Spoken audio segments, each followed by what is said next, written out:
बरेली विश्व रेडियो दिवस 13 फरवरी 2024 के उपलक्ष्य में हम अपने दर्शकों को दिखाना चाहते हैं एक रेडियो रिपोर्ट। आज भी रेडियो का नाम आते ही ताजा हो जाती हैं पुरानी यादें। वहीं कुछ ऐसे लोग आज भी हैं जो रेडियो को अब भी बड़ी शिद्दत से चाहते हैं। आज बात करेंगे रेडियो के एक ऐसे ही दीवाने की।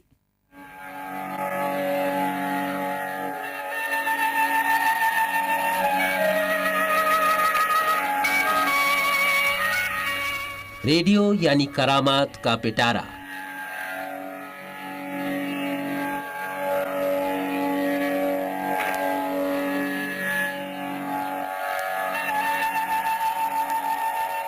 रेडियो यानी कानून का खजाना। रेडियो यानी आवाज की जादुई दुनिया। अब हम कदम रखते हैं सन 1955 में, जब आपका ये प्रोग्राम काफी जोर पकड़ने लग गया था। सभी संगीत प्रेमी इसे बड़ी लगन के साथ सुना करते थे। अपने सुनहरे दौर में रेडियो ने जो कमाल किया, जो लोकप्रियता पाई, इसकी बराबरी शायद ही कोई दूसरा संचार माध्यम कर पाए।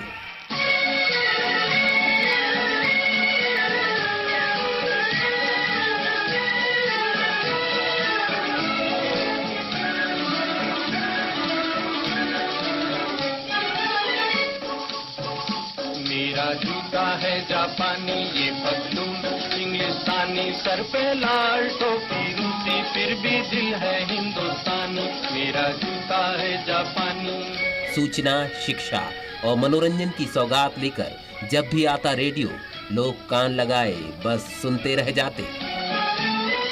निकल पड़े हैं खुली सड़क पर, अपना सीना ताने, अपना सीना। गाँव में, गलियों में, खलियानों में, बाजारों में, हर जगह रेडियो की ही धाक थी। मन डोले मेरा तन डोले, मेरे दिल का गया परार रे, कौन बजाए बांसुरियां।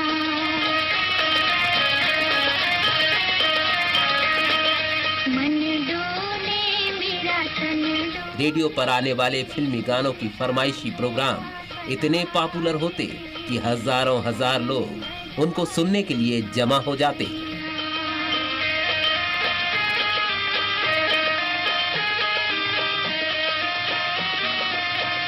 विविध भारती और सीलोन जैसे रेडियो स्टेशन तो अपने फिल्मी प्रोग्राम्स के चलते आज भी याद किए जाते हैं।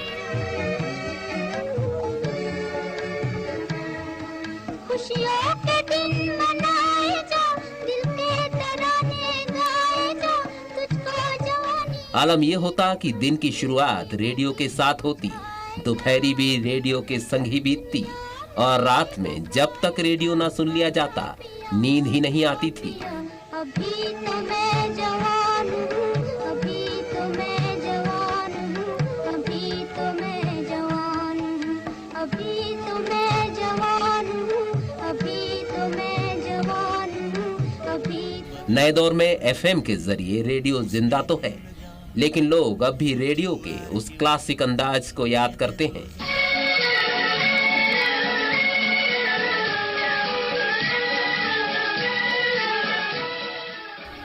आज भी कुछ ऐसे लोग हैं जिनके लिए रेडियो की खासी अहमियत है और जिन्होंने अपनी जिंदगी लिख दी है रेडियो के नाम। है जापानी, ये पतलून इंग्लिस्तानी, सर पे लाल टोपी रूसी, फिर भी दिल है हिंदुस्तानी। ऐसे ही एक रेडियो के अजब दीवाने हैं रायपुर निवासी मनोहर डेंगवानी।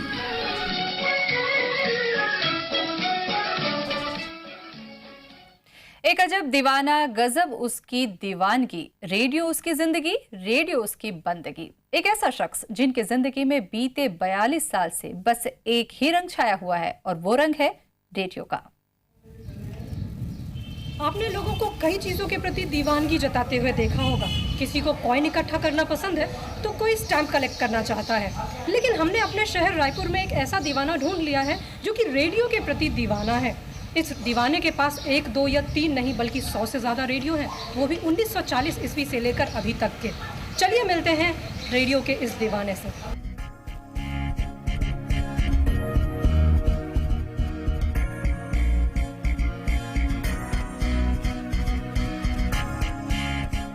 इतने सारे रेडियो जब एक साथ रखे हों तो कोई भी यही सोचेगा शायद ये सारे रेडियो बिकाऊ हैं। जीले तू जरा स्टेशन कोई नया ट्यून कर ले जरा फुल टू एटीट्यूड दे दे तू लेकिन नहीं, ये तो रेडियो के एक दीवाने की कुल जमा संपत्ति है। क्या हुआ हो गया जो हुआ। उन्होंने बरसों की मेहनत से इन्हें जोड़ा है। भूल जा बदला जो रिदम उस पे झूल जा। ये है रायपुर निवासी मनोहर देंगवानी। रेडियो का ये बेशकीमती कलेक्शन इन्होंने ही तैयार किया है। अपने घर के एक कमरे में इन्होंने सजा रखे हैं ढेर सारे रेडियो। रेडियो बजने दे जरा गम को भूल कर। पेशे से व्यापारी मनोहर देंगवानी को बचपन में ही रेडियो से लगाव हो गया था। उनकी माने तो ये शौक उन्हें परदादाओं से विरासत में मिला है।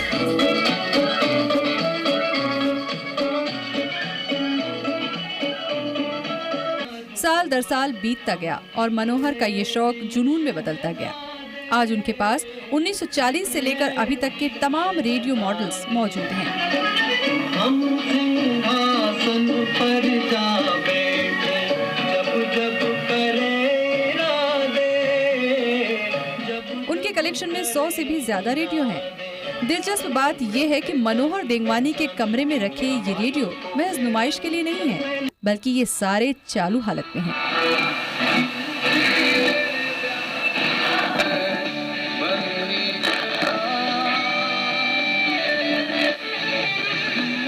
रोज सुबह पड़ोसियों को अलार्म क्लॉक की तरह उठाने का काम करते हैं ये रेडियो। 50-60 साल पुराने रेडियो जिसके पार्ट्स भी आज बाजार में नहीं मिलते, उन्हें भी बड़े प्यार और जतन से संभाल रखा है मनोहर देंगवानी ने।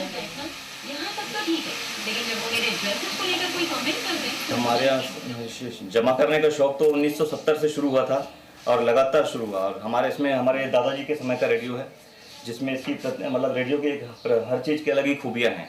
इसमें ट्रांसफार्मर से लेके वाल सिस्टम से लेके ऑडियो तक पूरा कंप्लीट सेट है। इसमें सारी सुविधाएं मौजूद है। और इस पुराने रेडियो की खासियत ये रहती है कि इसमें वाल लगे हुए 5 बड़े बड़े, जो वाल गर्म होते जाते हैं इनकी साउंड सिस्टम बढ़ते जाता है और आवाज़ में मिठास आती जाती है। मनोहर देंगवानी के कलेक्शन में एक से बढ़कर एक दुर्लभ रेडियो हैं। वैसे तो हर एक रेडियो की अपनी एक अलग खासियत है, लेकिन इनमें सबसे खास है 1940 मॉडल का ये रेडियो। इसमें आज भी भारत के अलावा श्रीलंका, इंडोनेशिया, अफगानिस्तान, पाकिस्तान, भूटान, नेपाल और बांग्लादेश के स्टेशनों को आसानी से ट्यून किया जा सकता है। ये रेडियो मनोहर के पिता ने महज 7 रुपए में खरीदा था। वो हमारे पिताजी के समय का रेडियो है, जैसे ये 7 रुपए में खरीदा था उन्होंने आज़ादी के दिनों में, और उसको हमने आज तक चालू रखा हुआ है। और कई बार ये रेडियो बिगड़ के ख़राब हो गया था तो पिताजी ने फेंकवा दिया था, मैंने उसको फिर सकेल के टिप टॉप करके फिर इसकी मशीन ओवरऑयलिंग करवा के बनवाया था। मनोहर जब 7 साल के थे तब उन्हें रेडियो से इश्क हुआ। वक्त के साथ उनकी चाहत भी जवान होती गई। मनोहर की दीवानगी का ये सफर अब शानदार 4 दशक पार कर चुका है। इस दौरान उनकी जिंदगी में तमाम तरह के उतार चढ़ाव आए, लेकिन रेडियो के प्रति उनका प्यार जरा भी कम नहीं हुआ, बल्कि दिनों दिन बढ़ता ही गया। रिंकी सिंह, जी 24 घंटे छत्तीसगढ़, रायपुर। रेडियो के लंबे साथ ने मनोहर देंगवानी को कई शानदार अनुभव दिए। वक्त गुजर गया, उम्र ढल गई, लेकिन रेडियो से दोस्ती न छूटी न ही कम हुई उसके लिए दीवानगी।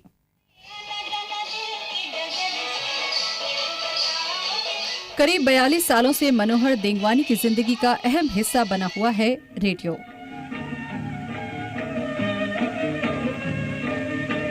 उनकी जिंदगी में तमाम दुश्वारियां आई, लेकिन हर मोड़ पर रेडियो ने एक अच्छे दोस्त की तरह उनका साथ निभाया।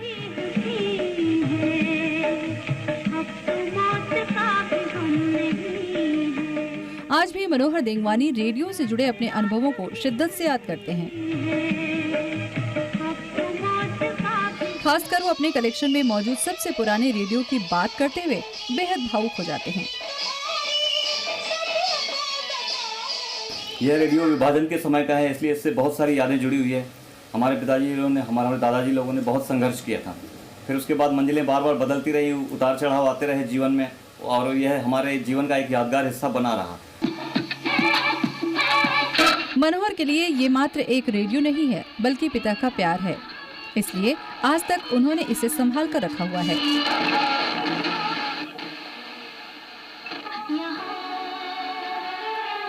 खास बात तो यह है कि मनोहर केवल रेडियो सुनने तक ही सीमित नहीं है, बल्कि वो रेडियो की हर तकनीक की भरपूर जानकारी भी रखते हैं।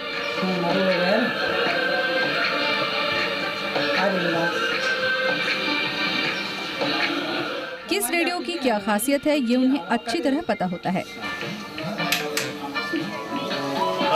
रेडियो ने मनोहर को कई नए मित्र बनाने का मौका भी दिया। उनके रेडियो प्रेम को देखकर उनके दोस्त उन्हें उपहार में रेडियो भी देते हैं।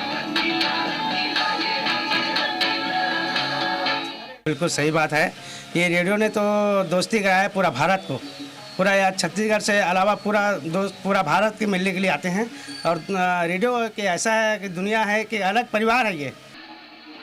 रेडियो किस तरह किसी को अपना दीवाना बना सकता है ये जानना हो तो एक बार मनोहर देंगवानी से मिलकर जरूर देखिए।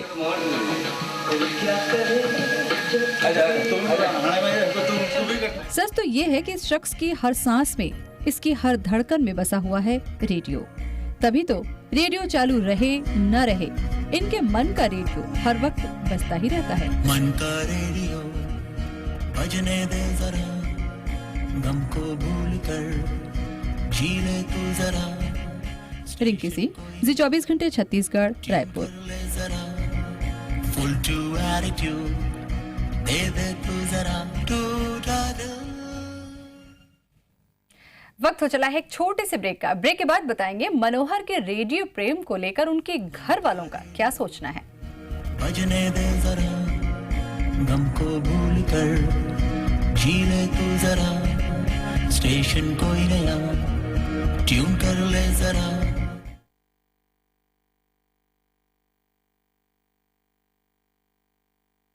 कोई नया ट्यून कर ले जरा। चलिए रेडियो की दीवानगी के सफर को थोड़ा और आगे बढ़ाते हैं। मनोहर देंगवानी के रेडियो प्रेम को उनके परिवार का भी भरपूर मान मिलता रहा है। केवल परिवार ही नहीं बल्कि दोस्तों और पड़ोसियों की ओर से भी हमेशा उन्हें मदद ही मिली है। सबने रेडियो के प्रति उनके जुनून को सलाम किया है।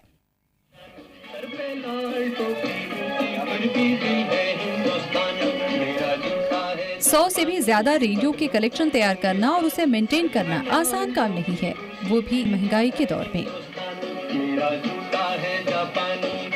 लेकिन इसे मनोहर का जुनून ही कहा जाएगा कि वो इतने साल से सबको अपने दम पर मेंटेन कर रहे हैं। उन्होंने रेडियो कलेक्शन को मेंटेन करने के लिए हर महीने 1000 रुपए का बजट तय कर रखा है।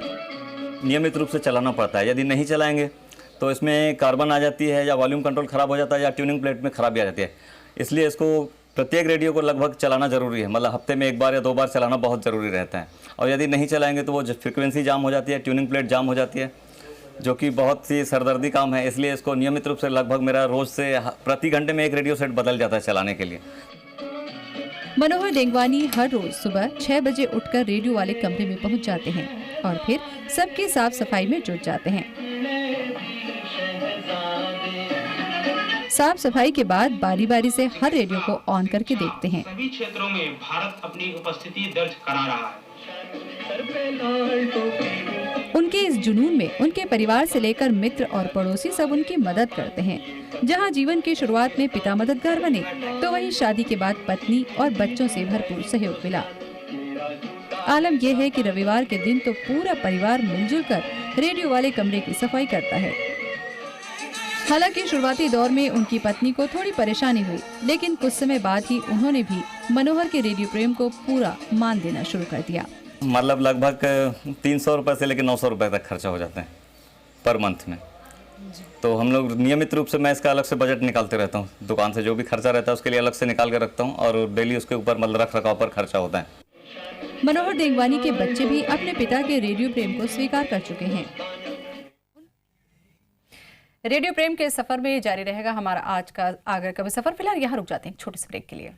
मन का रेडियो बजने दे जरा, गम को भूल कर जी ले तू जरा, स्टेशन कोई नया ट्यून कर ले जरा।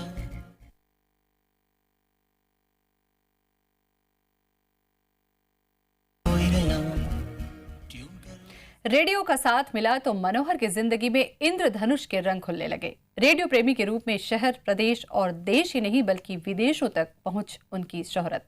इस तरह रेडियो प्रेमी की पहचान ने मनोहर की शख्सियत में एक और तमगा जड़ दिया।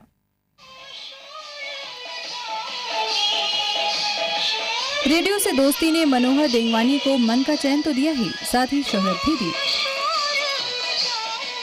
अपने रेडियो प्रेम की वजह से मनोहर आज न केवल रायपुर में बल्कि पूरे देश में पहचाने जाते हैं। केवल देश ही नहीं बल्कि सरहद पार श्रीलंका में भी उनके रेडियो प्रेम की चर्चा पहुंच चुकी है। वहां से भी लोग उनके यूनिक रेडियो कलेक्शन को देखने आ चुके हैं। मनोहर छत्तीसगढ़ रेडियो श्रोता क्लब के सक्रिय सदस्य भी हैं। महीने में एक बार क्लब के सारे सदस्य एक साथ इकट्ठे होते हैं और तब उनके बीच रेडियो की ही बातें होती हैं। मैं जब पहली बार इनकी दुकान गया तो इतना अधिक प्रभावित हो गया।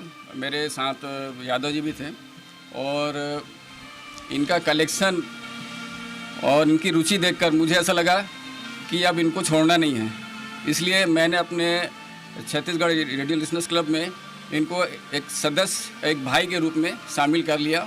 मैं तो कहूँगा कि हर आदमी को रेडियो का कलेक्शन करना चाहिए, क्योंकि रेडियो एक ऐसा तिलिस्म है जिसको इलेक्ट्रॉनिक का कोई भी माध्यम नहीं तोड़ सकता।